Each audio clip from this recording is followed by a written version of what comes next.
So we were the guy who had been a British spy. And of course, bird watching was his cover. Oh, really? Oh, yeah. That's so interesting. A bird watching spy. Well, you go out at night with binoculars, recording equipment.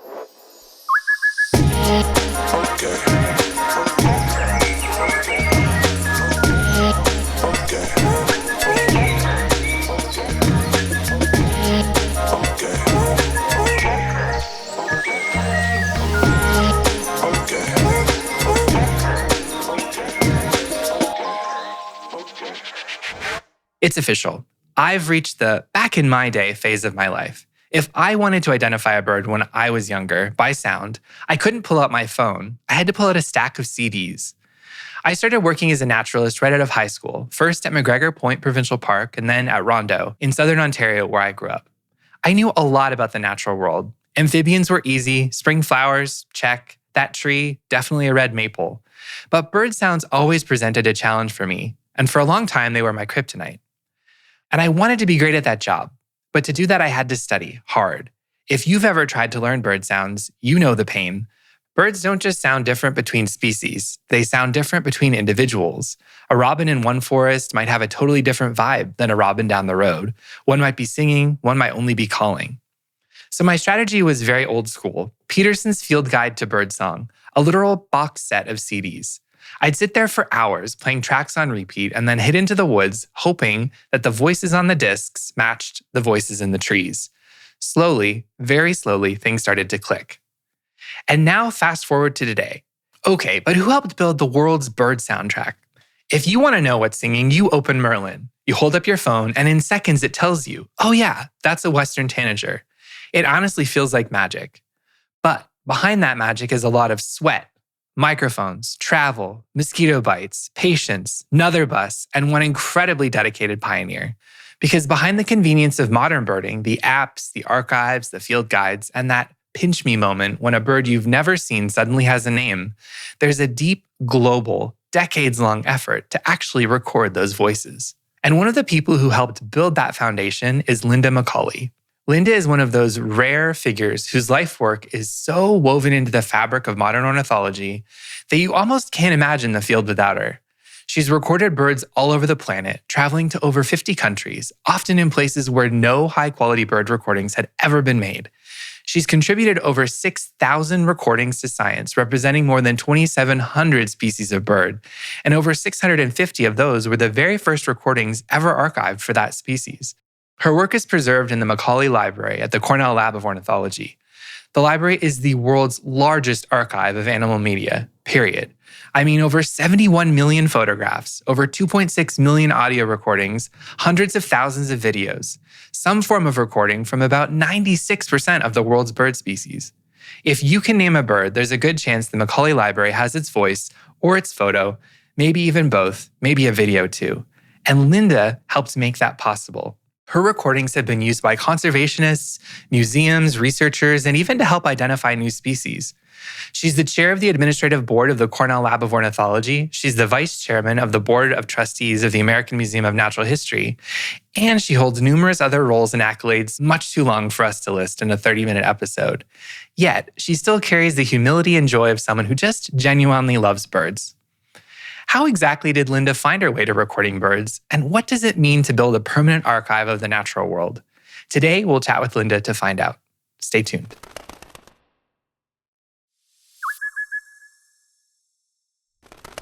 Thanks for joining us, Linda. Thank you for having me. Of course. I think when people think about the Macaulay Library, they think about Merlin, which we can talk about at some point. But what I really wanted to start with was just learning more about why you started recording. At this point, you've contributed over 6,000 individual recordings to the library from all of these different bird species. And it would be really great to hear a little bit about when this started and why you're so interested in it. I started bird watching in college with my husband and didn't know anything about sound. The Lab of Ornithology was running a trip to Kenya. And Greg Budney, who was the curator, he didn't have enough batteries. So my job became trading things to get him enough batteries. That was my introduction to sound recording. So then he said I Wow. had to go to Peru with Ted Parker. Ted Parker was a legendary bird sound recordist and neotropical ornithologist who helped build Cornell's Library of Natural Sounds, now the Macaulay Library. He tragically passed away in a plane crash in 1993. And we took Ted's tour, and Ted informed my husband and I we were not tour material, and that I should go buy a tape recorder and start doing this work. And so I did. And it was funny because I said, well, I can't do this. I don't know anything about sound. But he said, if you hear the birds 100 times, you'll know it and you'll remember it. And what's funny is when we're training Merlin for sound ID, we need between 100 and 150 recordings. So it's kind of interesting because it's sort of the same number. The first trip I took was to Senegal. And I came back with a recording of Egyptian plovers doing this mating display, which was fabulous. And they were really excited because it was a rare bird. We had no recordings of it. And that was sort of the beginning of, I can really make a contribution here if I go out and you record one bird at a time and every place you go, because you need the geographic variation and the song variation. Let's listen to Linda's first of its kind recording of Egyptian plovers from Senegal from October 1989. Now we've got two of them on the mud bank, one of which is making this single beeping noise. A beep, that's it.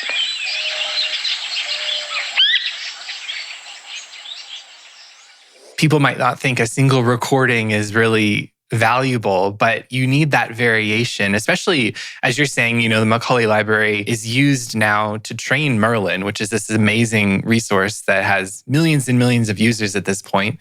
But if you don't have that geographic variation, Merlin wouldn't work properly in various places. And similarly, you can't learn that much about birds and their variation without taking recordings from multiple places. That's so cool about the plover display. Do you remember, can you describe the moment when you were recording it? How did that feel? Did you know in the moment that this was special? I didn't know that it was such a rare bird and the recording was special, but watching it was special because I can literally remember sitting and there was a stream in front of us and an open area behind, and they were doing this display over the stream. It was really cool. Oh, cool. They just kept interacting as they moved through the air. They were fairly low, and they were kind enough to land, so we got really good views as well. Perfect. That was kind of a moment where you realized, individual recordings matter, and these contributions that I'm making can matter for science and for understanding of birds. Is that one of your favorite stories from the field? I mean, given that you've now been to so many different countries recording so many birds, do you have a standout experience, or is there just I have a few laundry of them. list? In Côte d'Ivoire, Ivory Coast, we were having a fantastic expedition. And we were moving west, and we went to this mountainous area, and our stop after that was supposed to be Thai forest. So we were with a guy who had been a British spy, and of course, bird watching was his cover. Oh, really? Oh, yeah. That's so interesting. A bird watching spy. Well, you go out at night with binoculars, recording equipment. We get to the hotel where we have a reservation. And as we're pulling in, we're seeing machine guns in the bushes. And so this friend of ours said, when we get there to the front door, leave everything in the car and act like everything is normal. We go to the reception desk like everything's normal. And they say, well, we have some guests staying here, but they are leaving this afternoon. So we suggest you go through and have lunch and then go out bird watching and come back late. Okay. So we walk come back late. Okay. Come back late, right. So we go into the restaurant, and there is this enormous table with every kind of weapon you can think of. Charles Taylor is sitting there in a 3-piece suit, Charles Taylor was a Liberian rebel leader and later president whose 1989 uprising helped ignite the Liberian Civil War. His women are bringing food in for him. And we sit down and order. Whoa. Okay? But then two guys show up. And they sit down at a table and they have an aluminum briefcase with them. They order a cup of coffee and they leave. And they leave the briefcase. And they were Americans and they had to be CIA. So we realized that Charles Taylor, there were rumors that he was going to invade Liberia and Cote d'Ivoire was supporting him. So we figured his army had to have been in Thai forest, which was our next stop. So we did not go there. He did 2 weeks later invade and take over Liberia. And I think he's in jail now, having been, tried in a court at The Hague. But things like being in Borneo on Mount Kinabalu, and in those days, you have your field guide and you've studied all the birds. And one of the target birds there is Whitehead's trogon. And every book says voice unknown.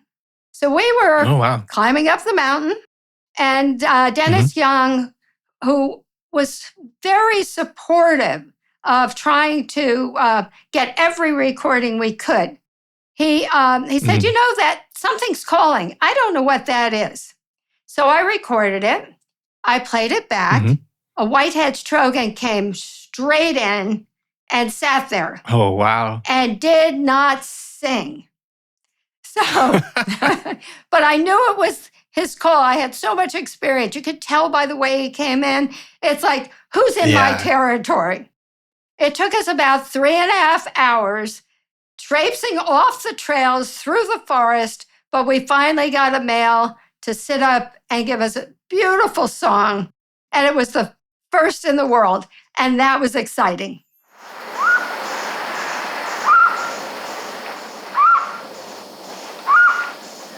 Vocalizations of Whitehead's trogon, these were proven up.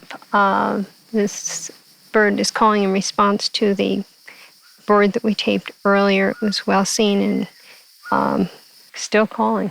Hey, this bird has never been taped before. No one knew its song. So these are the first recordings. We have 2 different individuals. And the bird was definitely responsive to tape, as you can hear. Good one. Yeah, that's amazing. To be the first in the world to capture and record anything really is fascinating. But I know what you mean about like when you play the right bird song, if you're trying to, for me, if I'm trying to attract a bird into a mist net, when you nail it and you play that song and the territorial male immediately arrives. You're like, yes, I got you. Oh, what an amazing story. The Macaulay Library has grown to basically the world's largest archive of animal media. I think it's over 70 million photographs, over 2.5 million audio recordings, 300,000 videos, and capturing 96% of all the world's birds, as far as we know how many birds there are, which is the topic of another episode. When did you know you wanted to be really involved with the library specifically? The Lab of O has been around for quite a while, but how did you come to understand how you wanted to be involved with that? When I was recording, I would go up to the lab 3 or 4 times a year, and I would copy all of my material into the library. And after a few years, the executive director of the lab at that time asked me if I would be on the board. And I've been on the board ever since. It's just been phenomenal to live through and see the transformation of the lab across all areas that we work in. And, it's been a great investment, not only of time and money, but to be part of this story.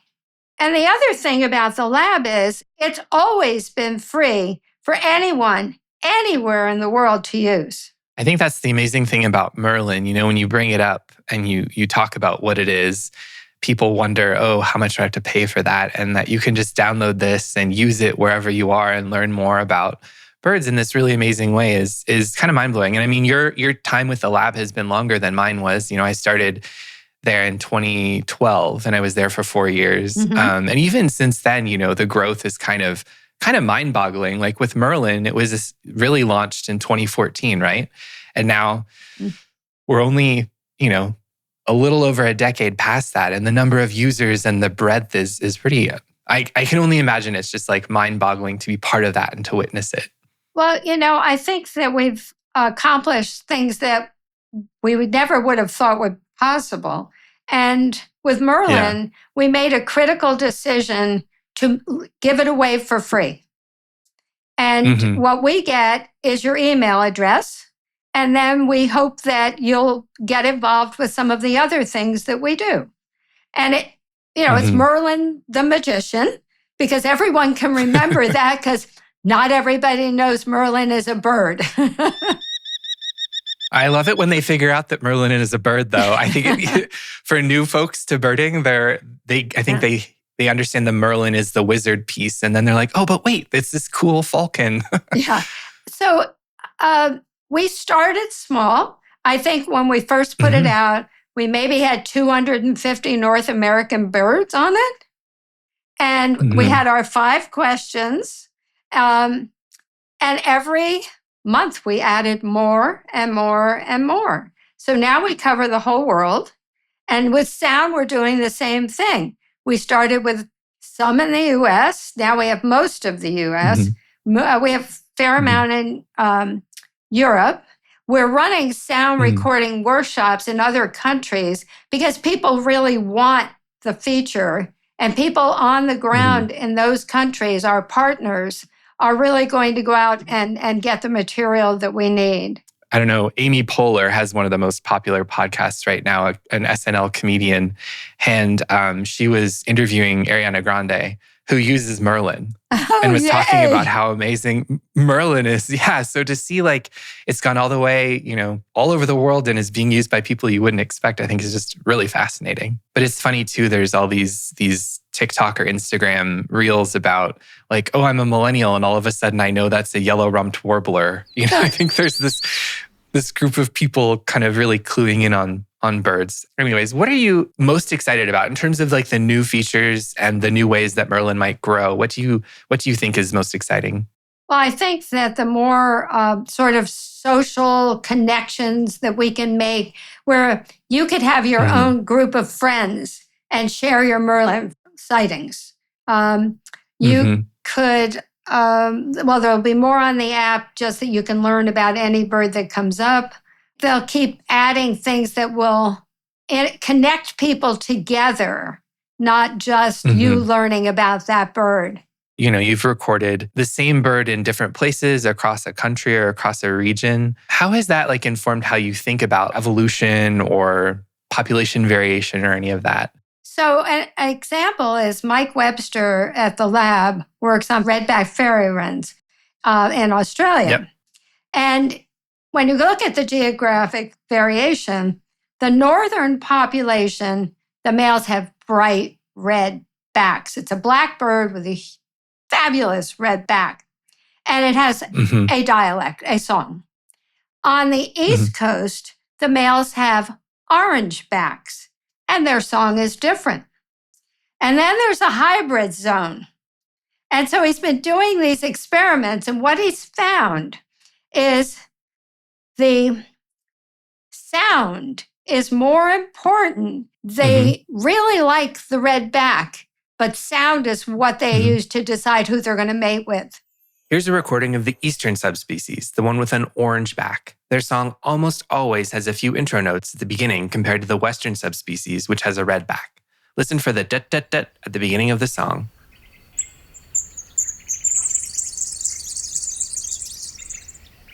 There are other ways that our archive can be used, and not just sound. So, for example, we had a student that was studying how a hummingbird molts. And we have so many photos of that species that he picked. He could show the whole molt, literally feather by feather. That's incredible. There are some birds that we've talked kind of about dialects, or at least that there's this geographic variation. Have you recorded any birds that mimic other birds that were particularly exciting for you to record? Okay. It's really hard to beat the superb lyrebird in Australia. Nothing is a better mimic, okay? I've had males sit right in front of me and just go through, 20, 30 different other species calls. And of course, Really? they're famous for doing things like a chainsaw or a car backfiring Yeah. or a baby crying, which is pretty amazing. Did you get to witness any of those kind of non-bird mimic calls when you were recording lyrebirds? No. I have a nice, clean, all bird one. A few of them, actually.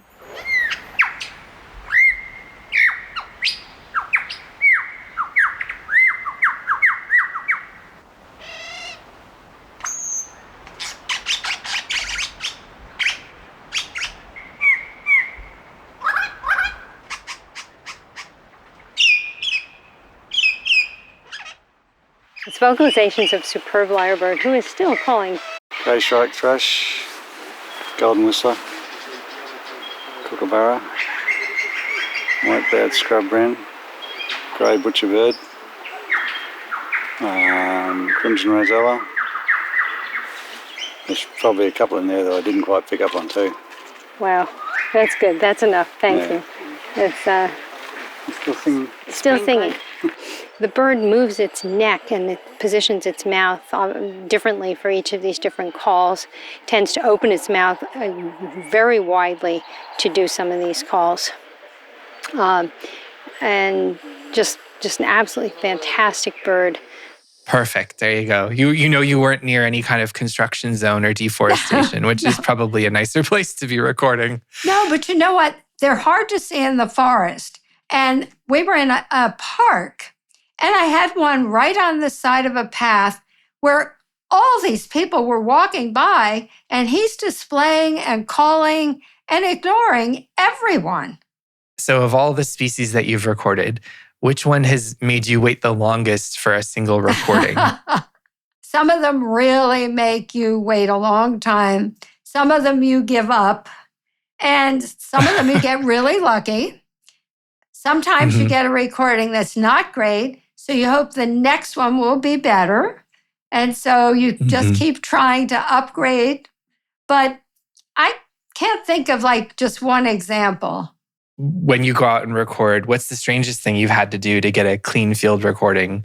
Did you have to hide in a weird place, or were you getting bit by a lot of insects, or are there any memorable experiences there? Chiggers are not good. Leeches suck. Leeches in Asia are really unfortunate. Oh, yeah. I have climbed a rock face to sit and record cormorants in the Galapagos. That was challenging. Oh, that's awesome. I've laid flat in the mud. Yeah, you just have to do what your opportunity is when you're in the field. Yeah. I had many blue-footed boobies kind of vomit almost directly into my mouth when I was doing field work because I needed the samples, and it can get kind of gross. For people listening too, I don't know if everyone knows that why are the leeches so bad? Tell us a little bit about that. They're different than our North American leeches, right? Oh, yeah, no. It doesn't matter what you do. I think they just fall out of the sky, and you don't feel them attach themselves to you. You just see the blood coming down your arm. You always carry a small jackknife so you can just scrape them off. We have a segment on our show called That's BS, or That's Bird Stuff, where we give our guests a chance to debunk a myth that ruffles their feathers. So Linda, what do you want to call BS on? Everybody talks about seagulls. And, okay, there is not one gull that has the name seagull. You see them on the shore, but they're not seagulls. That's an excellent That's BS. I appreciate that so much. This has been really great. I've really enjoyed getting to chat with you. Thanks for taking the time. Well, thank you so much for having me. I love talking about birds, and I can't wait to watch your podcast. Okay, so birds are dinosaurs, and around here we like our snacks. So we end each episode with a dinosaur nugget. Today's dinosaur nugget is that behind the Slick app on your phone that identifies what birds are singing or calling around you are hundreds to thousands of recordings that are training the algorithm. And behind each of those recordings is a person, maybe covered in mud or in leeches or both, collecting and archiving the sounds of the natural world along with some pretty wild stories. That's a wrap on this week's episode. Okay, but who helped build the world's bird soundtrack? If you liked this episode, leave a comment, like, and subscribe. We'll catch you next time. Bye. Okay, but Birds is hosted by Scott Taylor with production and creative by Zach Carl.